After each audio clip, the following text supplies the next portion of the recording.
It's Charlie's World. 안녕하세요. 찰리스 월드의 찰리 브라운입니다. 이제 주말을 지내면 이제 명절이잖아요. 그래서 다들 오늘 업무 하시느라고 되게 아직까지도 되게 바쁘시겠죠. 이 동영상을 보시는 시간까지도. 그래서 막판까지 다들 화이팅을 하시고요. 그리고 지금 좀 전에 제가 영상을 올리고 짬이 나서 시세를 보고 전반적으로 봤는데 패턴 자체가 제가 변할 것 같다는 얘기를 이제 어제 제 영상에서 살짝 다루긴 했는데 좀 바뀌긴 한 것 같아요. 그래서 뭐 전반적으로 이게 뭐 불장으로 간다는 말씀은 저도 이제 못 드리고 저도 이제 모르잖아요. 그건 아무도 모르기 때문에 그렇지만 분명히 긍정적으로 시장은 패턴 변화가 바뀔 거라는 거에 관해서 제가 어저께 한 가지를 눈에 띈 게 있어가지고 제가 이제 그것도 말씀드리려고 하거든요. 그래서 뭐 모든 분들은 아마 그런 생각을 되게 많이 하시잖아요. 뭐 예를 들어서 뭐 미국 증권협회 SEC에서 ETF 승인이 나면 어떻게 될까? 그리고 뭐 법안이 통과가 디테일하게 나와서 그게 되면 어떻게 될까라는 생각도 되게 많이 하시는데 저는 어저께 제가 뉴스에서 본 게 제가 이제 개인적으로 이제 사람마다 뉴스를 보는 시각 자체가 되게 많이 틀리잖아요. 근데 저한테는 그 뉴스가 되게 많이 크게 닿았거든요. 제가 여기서 이 영상에서 언급을 드리면 이 영상이 끝났을 때 그걸 직접 찾아보시면 아마 분명히 나올 거예요. 그래서 이석우라는 분이 있는데 그분이 이제 블록체인에 관련돼서 보안에 관련돼서 되게 오래전부터 일을 되게 오랫동안 하신 것 같더라고요. 경력도 되게 화려하시고. 근데 그분이 어저께 오후에 한국 블록체인 협회 회장으로 대표로 이제 되셨어요. 그래서 임기가 앞으로 2년인가 하시거든요. 근데 그분이 두나무 대표세요. 근데 두나무가 아시다시피 두나무가 업비트를 운영을 하잖아요. 그래서 그 회의에서 블록체인 협회 회의에서 그거에 관해서 선거를 하면서 그게 만장일치로 또 통과를 했어요. 그래서 그게 가지는 의미가 제가 개인적으로 생각했을 때 되게 엄청난 의미가 있다고 생각을 하거든요. 그리고 이석우 대표라는 그분이 제 영상에서도 마지막에 부분에 이제 이 영상 말고 오늘 올린 것 중에 이제 마지막 부분에 아마 다뤘지만 소프트뱅크 측하고도 연결고리가 있는 분이에요. 사실 알고 보면. 그래서 암암리에 보이지 않는 세력이 밀어주고 있는 현재 상황이고 또 하나가 되게 중요한 게 이것도 아마 되게 중요해요. 이게 진짜 중요할 수도 있어요. 그래서 제 영상 중에 한 달 반 전인가 아마 초반 정도 되는 것 같은데 그때 제가 이제 중요시하게 봤던 게 은산 분리 규제 완화에 관해서 정부에서 그렇게 하기로 이제 밝혀서 인터넷 은행에 관해서 아주 적극적으로 밀어주기로 그런 사항이 이제 발표가 됐는데 문재인 대통령이 어저께 한국으로 북에서 회담을 마치고 한국으로 오기 직전까지도 그 뉴스가 나오진 않았죠. 근데 중요한 건 그렇게 그 뉴스를 문재인 정부에서 발표했음에도 불구하고 국회에서 야당에서 태클을 걸어가지고 그 법안이 통과를 못했었어요. 지금까지. 그래서 저도 긴가민가 하고 있는 상태였거든요. 사실은. 그래서 분명히 통과는 될 건데 한번 덜컥하고 그러다가 아마 통과가 되지 않을까라는 저 혼자만의 이제 상상을 했었죠. 근데 어저께 밤에 그게 뉴스에 나왔어요. 그러니까 그 전에 오후 정도에 아마 벌써 얘기가 다 끝났었겠죠. 이제 정부 관료자들은. 그래서 은산 분리 규제 완화에 대해서 이제 완전하게 국회에서 통과되고 승인이 나서 법적으로 그게 시행을 확실하게 할 거라는 거죠. 자, 그러면 그게 이제 앞으로 어떻게 진행되냐면 제가 그 전 영상에서도 말씀드렸다시피 카카오뱅크가 앞으로 금융 쪽에서는 아마 득세를 할 확률이 되게 크죠. 예. 아시겠지만 업비트가 해외로 점진적으로 지금 진출을 하고 있는 상황이잖아요. 물론 뭐 폴로니엑스도 아시아 시장에 진출한다는 뉴스나 그런 얘기를 3월 달 정도에 아마 뿌렸었을 거예요. 그래서 그거에 대해서도 아마 찾아보시고 또 하나 중요한 건 바이낸스 같은 경우도 지금 알게 모르게 이 나라 저 나라에 자기네 지사를 계속해서 거래소를 계속해서 두고 있잖아요. 그래서 업비트 같은 경우도 향후 이제 지금 뭐 싱가포르 진출한다 그런 얘기가 있었는데 싱가포르뿐만 아니라 다른 나라도 분명히 향후 진출을 분명히 할 거고, 지금 은산 분리 규제 완화에 대해서 완연하게 확실히 정부에서 밀어주기로 이제 완전히 법안이 통과됐기 때문에 카카오뱅크 그리고 카카오페이에도 분명히 카카오뱅크를 통해서 날개를 단 격이고, 그리고 이 추세는 분명히 지금 현재 암호화폐 투자자 입장에서는 엄청난 호재일 수밖에 없다는 거죠. 예. 미국 세계에서 암호화폐 승인에 관한 거를 보류해서 내년이 될 수도 있다는 얘기를 했지만, 그거는 뭐 계속해서 뭐 여러 유튜버나 저도 마찬가지로 그렇게 얘기를 하고 생각을 했기 때문에 그거에 관해서 아마 여러분들도 다 그렇게 되겠구나 생각을 하셨을 거예요. 근데 중요한 건 한국 정부에서 중국 공산당에서는 알리바바를 알게 모르게 되게 많이 밀어줬잖아요. 근데 그런 식으로 한국 정부에서는 눈에 보이게 대놓고 카카오를 분명히 밀어줄 거라는 거죠. 카카오를 밀어주고 카카오뱅크 그리고 카카오페이, 그리고 중요한 건 카카오하고 아주 밀접한 연관이 돼 있는 두나무에서 운영하는 업비트. 그럼 향후 업비트에서 운영하는 어떤 그런 플랫폼 자체가 분명히 지금은 기업은행에서 계좌가 이렇게 커넥션이 돼 있지만, 제가 그런 말씀 드렸죠. 예전에 분명히 어느 시점이 가면 기업은행이 아니라 카카오뱅크하고 연관이 분명히 될 거라는 말씀 드렸잖아요. 그래서 이런 얘기는 뭘 뜻하냐면 정부에서 대놓고 카카오뱅크, 그러니까 인터넷은행을 한국 정부에서 밀어주겠다는 얘기는 앞으로 카카오가 다각적으로 카카오페이를 통해서 다각적으로 게임 산업에 아니면은 전반적으로 뭐 상품 전자상거래 시스템에 아니면 다각적으로 뭐 플랫폼이나 아니면 뭐 스티커 뭐 전체적인 뭐 전자상거래에 있어서 그런 것도 다각적으로 서비스를 분명히 실시를 할 거고, 거기에 중요한 건 두나무에서 운영하는 업비트하고 연관을 해서 거기서 거래가 되고 있는 어떤 코인도 분명히 앞으로는 언제가 될지 모르지만 그것도 분명히 연결이 될 거라는 얘기죠. 예. 카카오페이하고 같이. 예. 그래서 물론 네이버 측도 물론 어떤 그런 일련의 그런 거를 준비를 물론 하겠지만, 중요한 건 지금 이 추세로 만약에 나가면 네이버가 중요하고 K뱅크가 중요하고 이게 중요한 게 아니라 어떻게 보면 시장 재편 자체가 카카오 위주로 재편될 확률이 점점 높아지는 거죠. 왜?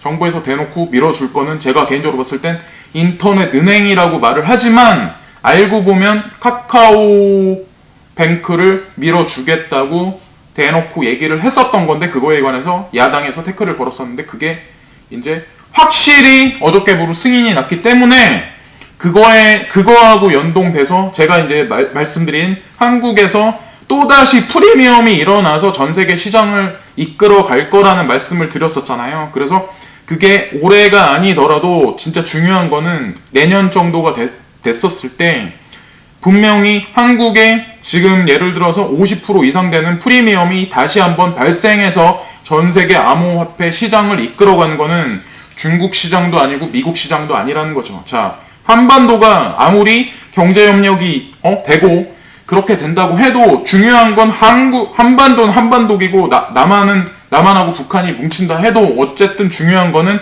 여기가 미국이 아니고 여기가 중국이 아니에요. 그 경계선이잖아요. 그럼 제가 이제 내피셜을 하나 말씀드리면, 여러 가지 정황이나 상황에 의하면 제가 다시 한번 말씀드리지만 금리 인상에 있어서 금리 인상을 만약에 올해 9월달에 하든가 아니면 한국 같은 경우는 10월달이나 11월달 양달간의 중간에 한 번은 한다고 했잖아요. 그 말씀 드렸잖아요. 그러면 그렇단 얘기는 미국에서 금리 인상 스탠스를 분명히 향후 취할 거라는 거에 대해서 미리 그거를 치는 거죠. 완충할 수 있는 어떤 그런 거를 치는 거고, 갭이 너무 벌어지기 때문에. 그리고 어떤 점진적인 금리 인상과 전 세계의 그런 게 격도를 계속해서 이루어지고 그러면, 제가 그때도 말씀드렸지만 경제 자체가 불안해지고 전 세계로 미중 무역 전쟁이 계속해서 이제 벌어지고 그러면 미국 금리 인상 자체가 중요한 게 미국 금리 인상 자체가 그렇게 되면 금리가 올라가서 시중에 있는 자금이 암호화폐 시장으로 들어가는 게 아니라 제가 그때 말씀드렸죠. 그건 되게 단편적인 생각이고 결론적으로 말씀드리면 그런 일련의 그런 과정이 현재 어떤 통화 시스템 자체를 계속해서 불안하게 만들고 신흥시장에 그게 개발도상국에 우리나라에 일본에 중국에 악재로서 부정적인 영향이 분명히 끼치면 세력들은 분명히 현재 현물 시스템 위주로 다시 재편하는 게 아니라 암호화폐 시스템을 점진적으로 현재 통화 시스템에 익스체인지라고 계속해서 사람들한테 인식을 시켜야 되기 때문에 분명히 그 여파가 다시 미국 시장으로 들어가는 게 아니라 오히려 반대로 암호화폐 시장 생태계 구성 쪽으로 재편될 가능성이 점점 농후해지고 또 중요한 건 이런 추세가 계속해서 벌어지면 내년 정도에 제가 그때도 어저께도 말씀드렸지만 만약에 일본에 지진이 나면 일본의 지진이 났다고 해서 그런 게 아니라 진짜 뭘 아는 사람들은 미리미리 움직이잖아요. 그래서 일본에 있는 잉여 자금 그리고 중국에 있는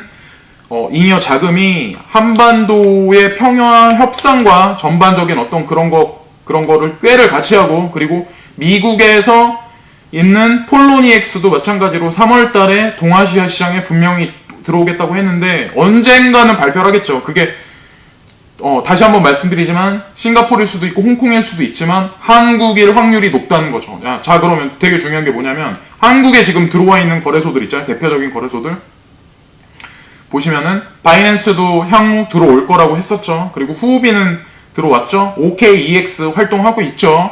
자 보세요. 그리고 미국에 있는 거래소도 마찬가지로 한국에 지사 설립을 하면 한국이라는 나라 자체가 지정학적 위치가 되게 중요하다고 말씀드렸잖아요. 그럼 여기가 그런 전 세계의 어떤 자금이 서로 왔다 갔다 하는 허브라는 거죠. 중심이라는 거죠. 그래서 다시 프리미엄이 여기서부터 만약에 전에도 그랬지만 프리미엄이 만약에 발생을 한다면 그건 다른 나라들 위주가 아니라 한국에서 그 자금의 프리미엄이 분명히 발생할 거고 또다시 그 프리미엄이 옮겨갈 그 진원의 핵심은 한반도라는 거죠. 예, 그거에 관해서 지금 일어나고 있는 법안의 마련 그리고 은산분리 규제 완화에 관한 것도 약간 그런 뉘앙스로 약간 꾀를 맞추면 그렇게 되지 않을까라는 생각을 저는 이제 개인적으로 하고 있고 카카오가 이런 식으로 만약에 가면 사업의 확장을 문어발식으로 되게 많이 할 확률이 되게 높고 앞으로 전자상거래 시스템이나 게임에도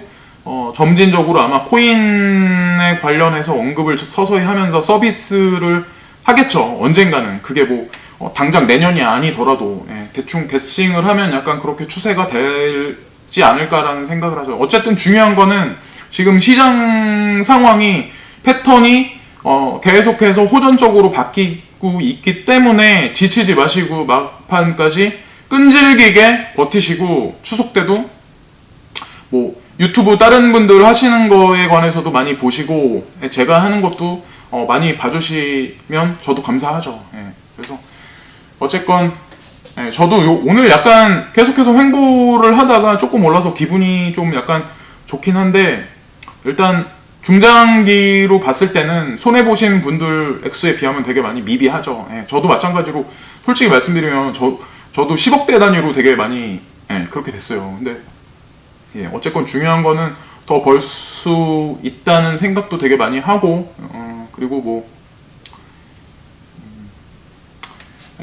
하여튼 그거에 대해서 확신을 하기 때문에 저도 이제 방송을 하는 거고 그렇게 됩니다. 어저께부로 수익이 나서 그러니까 수익을 할 수 있는 어떤 유튜브 채널이 돼서 되게 감사하게 생각을 하고 어떤 분들이 이제 뭐 광고 올려서 귀찮다고 말씀하시는 분들이 있는데 솔직히 제가 말씀드리면 저는 이제 수익이 나든 안 나든 그걸 떠나서 저는 이제 솔직히 구독자 이벤트 같은 것도 하려고 사실 솔직히 말씀드리면 선물도 이미 준비해 놓은 게 있기는 하거든요. 그리고 차후에 불장에서는 조금 더 큰 선물을 하려고 생각하는 것도 있고 주기적인 이벤트로서 구독자 유치도 하고 이럴 거라는 걸 생각을 하고 있고 어쨌든 수익이 만약에 지금 나봐야 전 제가 개인적으로 생각했을 때 한 달에 한 몇만 원 날까요?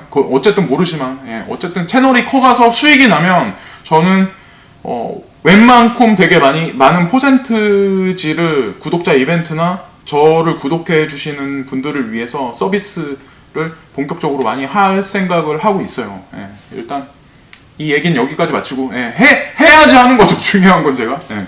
근데 일단 어쨌건 갖다 놓긴 했어요. 선물 드리려고. 예. 한 20만 원 가까이 되는 상품인데 하나가 근데 물론 뭐 한 분한테밖에 안 가겠죠. 근데 어쨌건 불장이 조금 더 가면은 제가 이벤트성으로 한번 재미로 한번 해보려고 하거든요. 예. 그래서 다들 어쨌건 막판까지 끝까지 잘 버티시고 예. 그래서 수익을 꼭 나셨으면 좋겠고요. 이서구 대표하고 소프트뱅크 손정희라는 사람이 지금 어떻게 움직이냐에 관해서도 예의주시해서 보시고 그리고 그 플랫폼 코인이 되게 안 좋다 이렇게 생각하시는 분들 그리고 뭐 에이다 트론에 대해서 뭐 여러 가지 말과 막 이런 것들이 되게 많지만 어쨌건 중요한 익명성 코인에 관해서 불확실성 이런 거에 관해서 되게 불안해하시는 분들이 많은데 그런 거 다 의미 없다는 거죠. 다 올라요. 예, 그런 것 또한 근데 중요한 건 스캔 같은 ICO를 잘못하시면 그게 가장 위험하다는 거죠. 지금 상황에서는 예,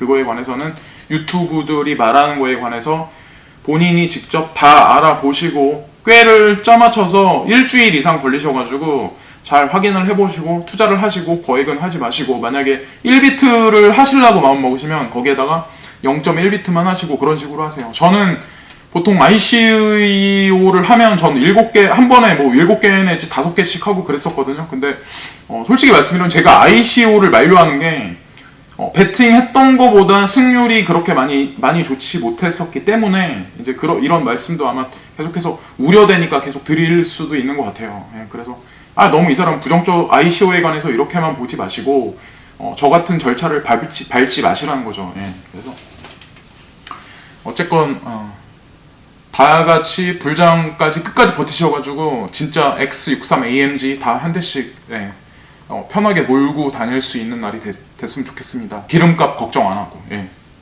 예, 지금까지 찰리솔드 찰리 브라운이었고요. 예, 또 좋은 얼굴로 오늘 밤 지내시고 내일 다시 한번 또 뵙겠습니다. 예, 감사합니다. 구독 부탁드릴게요. 예. 구독, 좋아요 예, 부탁드릴게요. 예, 감사합니다.